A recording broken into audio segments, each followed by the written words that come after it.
Have you ever felt like your voice sounds too heavy, too light, or just not quite right, and you don't know how to fix it?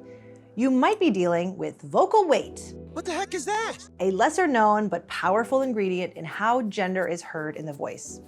Today, I'm going to teach you 3 vocal weight exercises that can help you sound lighter or heavier depending on your goals, and I'll even explain why they work. Hi, I'm Renee, and I'm a gender-affirming voice teacher. When people talk about how gender is perceived in voice, the focus is usually on pitch and resonance. Kind of a big deal. Really? And while those are very important, if your voice still doesn't feel right after working on them, vocal weight might be the missing piece. We're going to talk about vocal science now, but if you want to go straight to the exercises, jump to this timestamp.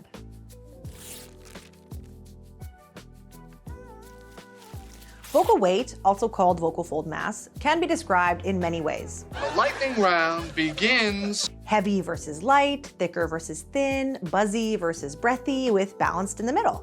This already sounds like a lot, but I like to have a variety of words to describe this sound because vocal weight is affected by a few different things. Use your words. First, the physical thickness of your vocal folds. Vocal folds that have been exposed to a testosterone-dominant puberty tend to thicken, creating a buzzier, thicker sound. But since vocal folds are like elastic bands that stretch to create higher pitches and relax at lower pitches, their physical thickness also changes depending on what pitch you are using. So higher notes have a naturally thinner sound, and lower notes have a naturally thicker sound. Ah. Vocal weight is also affected by how tightly your vocal folds come together in phonation, also called the adduction and abduction of your vocal folds. This is where I think it's useful to think about the spectrum from buzzy to breathy with balanced in between. If we press the vocal folds together tightly and then you phonate, you can feel how buzzy the sound is. If you over-relax and abduct your vocal folds too much, you can hear how breathy your sound becomes. And when you phonate with just enough pressure, you get a balanced sound that is neither buzzy nor breathy. And lastly, vocal weight is affected by the volume of your voice, because loud sounds require a lot of air pressure. Your vocal folds have to adduct more tightly, which, as we just learned, creates that thicker, buzzier, heavier sound. Whereas when you speak softly, you can feel how gently your vocal folds press together. Now, you may hear all this and understand that you have to speak louder and lower to have a heavier vocal weight and higher and softer to have a lighter vocal weight. But that is not the case. That is not correct.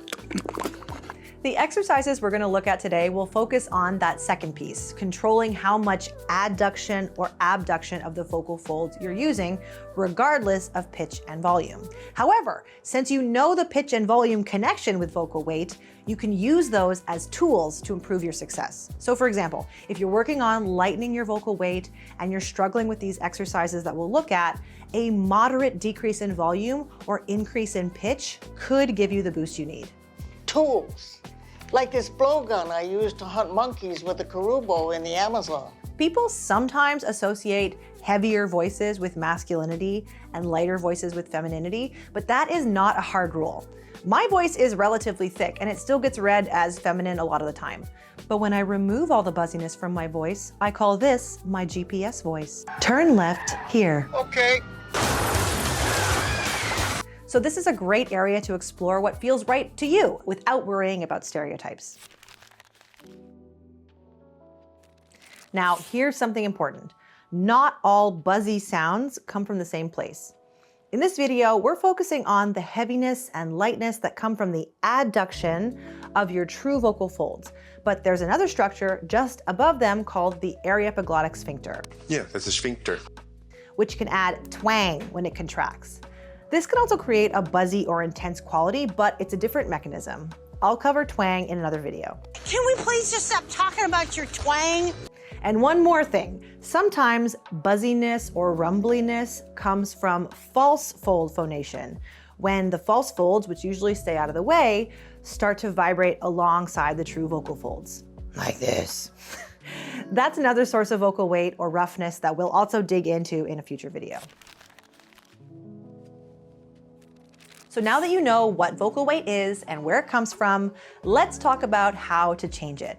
These 3 exercises will help you explore both heavier and lighter vocal weight so you can find the sound that feels most like you. Pitch slides. This first exercise is for everyone. We learned in the vocal science section of this video. Jeff, did you skip the pre-orientation freshman welcome seminar on diversity fire circle? Higher pitches are naturally lighter and lower pitches are naturally heavier. So for the pitch slides exercise, we're going to use that natural thickness and thinness to create a vocal weight that we want. If you're interested in lightening your vocal weight, start by singing a pitch that's on the higher side of your range. It doesn't have to be stratospherically high. Don't strain to go as high as possible, just higher than usual. Ah, ah, ah. Notice how it feels to sing that note. If it feels very tight or effortful, try reducing the volume, reducing the effort, or even lowering the pitch slightly until it feels more comfortable. Once you find that comfort and lightness, slide the pitch down into your speaking range, but try to maintain the feeling and thickness you had at the higher pitch as you slide down so you aren't just reverting to your old patterns. Ah, ah. Once you're able to maintain the lighter weight at the lower pitch, try speaking a short word or phrase. Ah, ah, ah. Hi, hello. I'll have an iced coffee. Now, if you want to work on creating a heavier sound, we're going to do just the opposite. We're going to start on a lower pitch that is naturally heavier, and then we're going to slide up, maintaining the feeling of the heavier vocal weight. Isometric exercise. Care to join me? Ah, ah, ah, ah. Hi, hello, I'll have an iced coffee. A note here, there are so many different vocal weight exercises, and not every exercise works for every person. So if this one didn't work for you, try one of the other ones in this video. And if none of these work for you, always keep in mind that you are not the problem. You just haven't found the right exercise yet. Someday you'll find it. Leave me a comment and I can point you in the direction of more resources. Now, on to the next exercise. One nostril hum.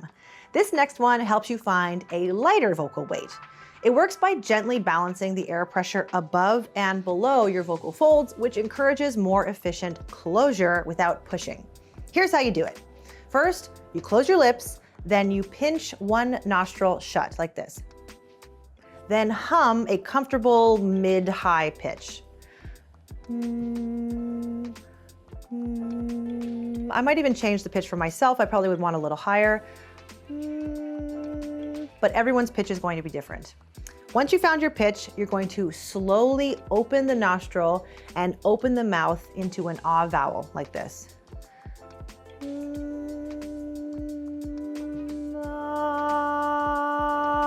Let me show you on a different pitch.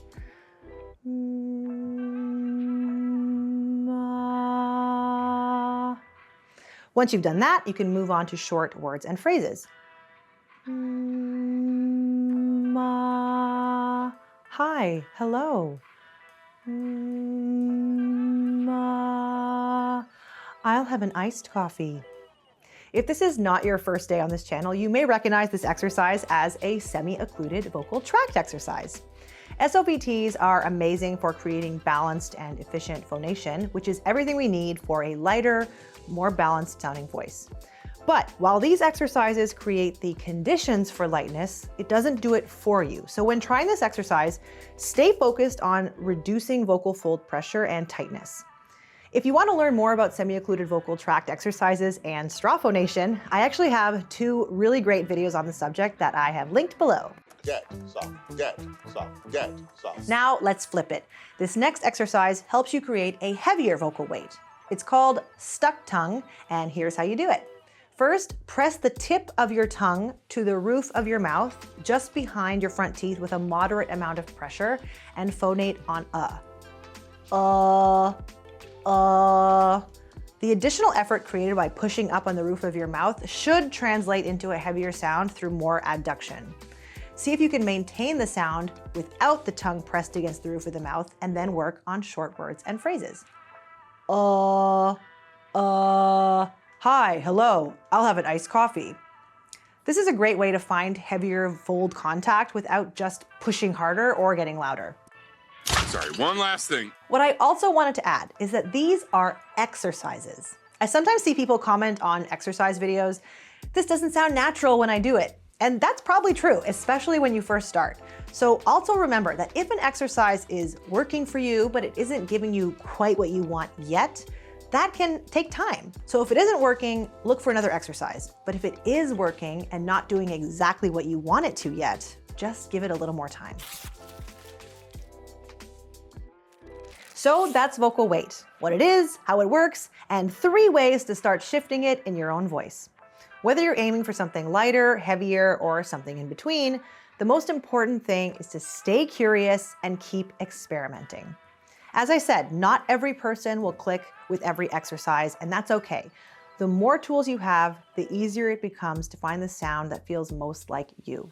Tools, like this blowgun. If you want to keep exploring, I've got plenty more videos right here on my channel, which I've segmented into handy playlists for you. Had a playlist cooking the whole time. Check out the vocal weight playlist for more on today's subject. And if you're looking for a step-by-step path to transforming your voice, check out my free 1-hour masterclass called Change the Gender of Your Voice, No Hormones or Surgery Required, which I've linked below. And let me know in the comments which of these exercises felt the most helpful to you, or is there one you already use that works better for your voice? That's all for today. I've been Renee, and I hope this helps. What I also wanted to add is that these are exercises. What? Pause that. Wait, pause. I gotta read the script. What the I get why I wrote it like this. Okay, right. Let's start it again. Trust I can't trust that. Okay. Okay.